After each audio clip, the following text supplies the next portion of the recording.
যে মোহামেডান জার্সিতে শুরু করেছিলেন পেশাদার ফুটবল ক্যারিয়ার, তাদের বিপক্ষেই ফুটবল ছাড়ছেন বাংলাদেশের সাবেক অধিনায়ক আশরাফুল ইসলাম রানা। কুমিল্লায় শুক্রবার খেলবেন শেষ ম্যাচ। ক্যারিয়ার জুড়ে তৃপ্তি যেমন আছে, তেমনি আছে আক্ষেপও। নগদ পেমেন্টে 500 টাকা পর্যন্ত ক্যাশব্যাক আর লেনদেনে প্রতিদিন ডিপ ফ্রিজ এবং ঘন্টায় ঘন্টায় এসি টিভি সহ দারুণ সব গিফট। শুধু দেশের ফুটবল নয়, ক্রীড়াঙ্গনেই মাঠ থেকে বিদায়ের ঘটনা বিরল। তবে নিজের দীর্ঘদিনের লালিত স্বপ্ন বাস্তবে রূপ দিচ্ছেন বাংলাদেশের সাবেক অধিনায়ক আশরাফুল ইসলাম রানা। যে মোহামেডান জার্সি গায়ে পেশাদার ফুটবল শুরু, তাদের বিপক্ষেই কুমিল্লায় গ্লাভস খুলে রাখার সিদ্ধান্ত ব্রাদার্স গোলরক্ষকের। এখনই আমার রাইট টাইম ফুটবলটা ছেড়ে দেওয়া, তো সেই কারণেই আমার এই অবসরের সিদ্ধান্ত। পেশাদার ফুটবলে মোহামেডান, চট্টগ্রাম আবাহনী, শেখ রাসেলের পর খেলছেন ব্রাদার্সের হয়ে। তবে আক্ষেপ, জেতা হয়নি প্রিমিয়ার লিগ।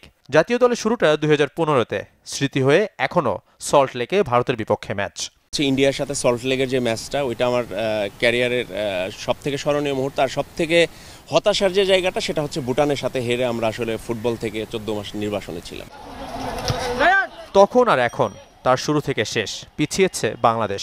তবে হামজা, সমিতদের আগমনে বদলাচ্ছে ফুটবল। তাই কিছুটা স্বস্তি নিয়ে বিদায় নিলেও বয়সভিত্তিক ফুটবলে আরও জোর দেওয়ার দাবি তার।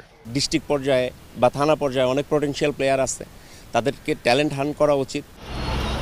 খেলোয়াড়ি অধ্যায় শেষ হচ্ছে, তবে ফুটবল থেকে দূরে যাচ্ছেন না। রিটায়ারমেন্টের পরে হয়তোবা আপনার ফুটবল গোলকিপিং কোচিংয়ে আসবো, আইদার ফুটবল সংগঠক হিসেবে আসবো, যে কোনো একটা ফুটবলের সাথে থাকতে চাই। রানার সিদ্ধান্তকে সম্মান জানালেও গোপীবাগের ক্লাবটি তাকে আরও কিছুদিন চেয়েছিল।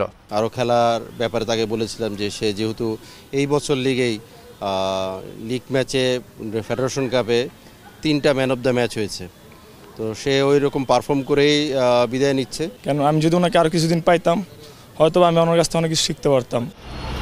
ক্যারিয়ারের শেষ ম্যাচটা রাঙাতে চান আশরাফুল ইসলাম রানা। শাফাত মিদুল, চ্যানেল 24, ঢাকা।